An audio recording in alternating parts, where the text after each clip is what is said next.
Now, guys, girls, sorry. Now, girls, you can't forget that he gives himself huge bonus points for everything he does. So how can a woman earn huge bonus points with a man?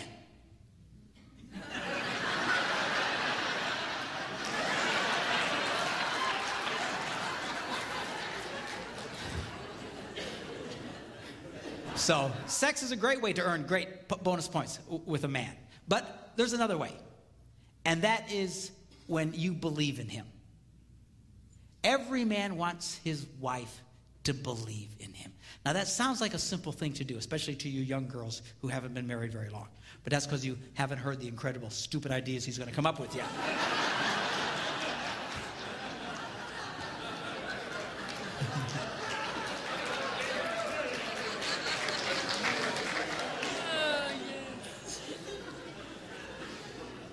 And a lot of women, they feel it's their God-given responsibility to try and keep their husbands humble or something, because he'll come up with this idea and they respond, "That's stupid.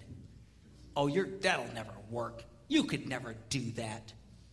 And they don't realize when you talk to a man like that, you are doing incredible damage to him and to your relationship with him. Men, if you have not figured this out yet, men have very, very fragile egos. We just do. We might look like tough guys on the outside, but we're girly men on the inside because we can't handle that kind of, rejection and all that kind of stuff and criticism. Most men don't handle very well. And when women treat their husbands that way, when he tries to share his dreams with you and you dismiss them as stupid and ignorant and he can't do that, that's very, very, very damaging. Now, that's not to say you can't challenge his ideas. Keep him from destroying himself and the family. That's okay.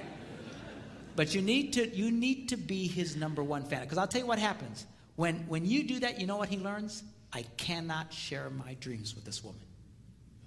And men will stop telling their wives their dreams. If your husband never tells you his dreams, you guys might need to have a serious talk. And the reason he's not telling you is probably because you have given that kind of reactions to him.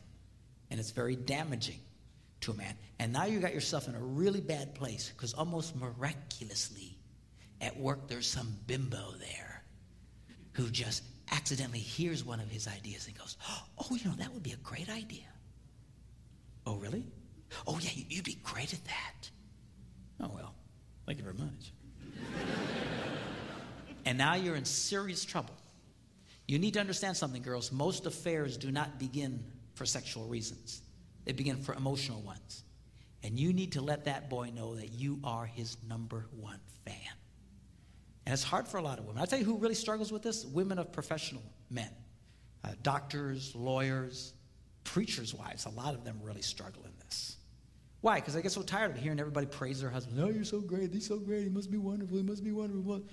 I've heard with my own ears a woman, as soon as they came into the door, she says, "Everybody thinks you're so smart. I know what an idiot you are." What is she thinking? She's doing God's work somehow? "Everybody thinks you're so great. I know how stupid you really are." Huge damage to the relationships. You need to let that boy know you are his number one fan. And as much as I love it when people come up to me after these seminars and say, "Oh, you were great. I loved you." And I do love that because I have an ego the size of Texas. And the one that means the most to me is when that cute redhead comes up to me and says, "You did a great job today." And I know the only reason she says that is because I just said this now.